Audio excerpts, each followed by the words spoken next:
कभी आपने सोचा है कि बाजार में लोग बड़े बड़े घरों की बात करते हैं, महल जैसे कमरों की, महंगे फर्नीचर की, लेकिन अल्लाह ताला जिन घरों से वाकई खुश होता है वो ना बड़े होते हैं, ना सजे होते हैं, ना उनमें महंगे पर्दे, ना कुर्सियां, ना डेकोरेशन। असल में अल्लाह कुछ घरों को जमीन पर जन्नत का टुकड़ा बना देता है।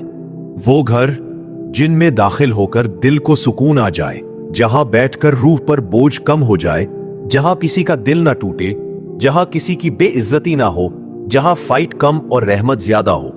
आज मैं आपको बताऊंगा वो 3 घर कौन से हैं जिनसे अल्लाह खुश होता है, और जब अल्लाह खुश हो जाए तो रिस्क चल कर आता है, रहमतों की हवा चलती है, घर के दरवाजे बंद हो लेकिन आसमान खुल जाता है।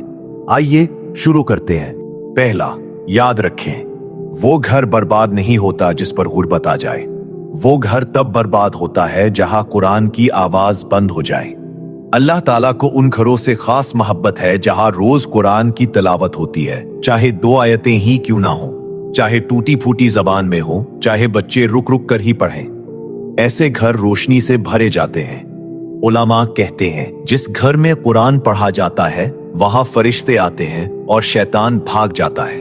आप सोचें, अगर रोज 10 मिनट कुरान की आवाज घर में गूंजे तो कैसा माहौल बनेगा। वो घर लड़ाइयों से महफूज, गालियों से महफूज, बुराइयों से महफूज, हसद, गम, दबाव सबसे महफूज हो जाता है। और सबसे बड़ी बात, कुरान घर को गरीब नहीं रहने देता। दूसरा, ये वो घर है जिसे अल्लाह जमीन पर जन्नत का दर्जा देता है। माँ बाप की दुआओं में जो ताकत है वो किसी तावीज, किसी मौलवी, किसी पीर में नहीं। जिस घर में माँ बाप खुश हो, अल्लाह उस घर पर अपनी रहमत के दरवाजे खोल देता है। आप दुनिया में जिससे भी लड़ लें, लेकिन अगर आपने अपनी माँ या बाप का दिल दुखाया तो याद रखें, इसका असर पूरे घर पर पड़ता है। माँ बाप की कदर करने वाले घर में गुर्बत भी आए तो लंबी नहीं ठहरती, तंगी आए तो जल्दी दूर हो जाती है, और दुश्मनी आए तो हार जाती है।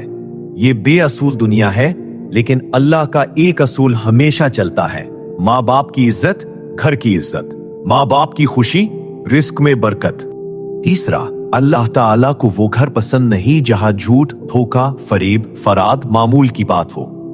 वो घर पसंद है जहां लोग एक दूसरे से सच बोलते हैं, जहां लेन देन ईमानदारी से होता है, जहां बच्चे वालिदैन के सामने झूठ नहीं बोलते, जहां शौहर बीवी से धोखा नहीं करता, जहां बहन भाई एक दूसरे का हक नहीं खाते।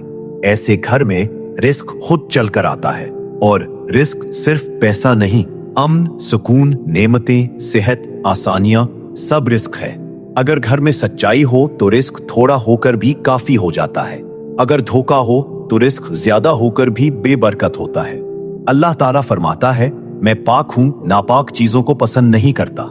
यानी हराम, झूठ, धोखा, सस्ता झूठा फायदा, ये चीजें घर के रिस्क के दरवाजे बंद कर देती हैं। आपके घर में इन 3 चीजों में से कितनी मौजूद है? कुरान, माँ बाप की इज्जत, सच्चाई और अमानत।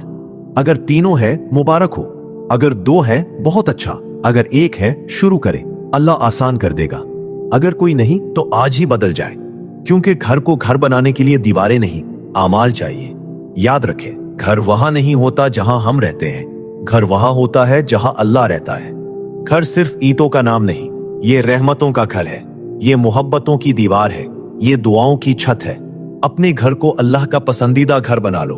देखना, परेशानियों के पहाड़ गिर जाएंगे, गमों का बोझ हल्का हो जाएगा, और रिस्क आपकी दहलीज पार करके आएगा।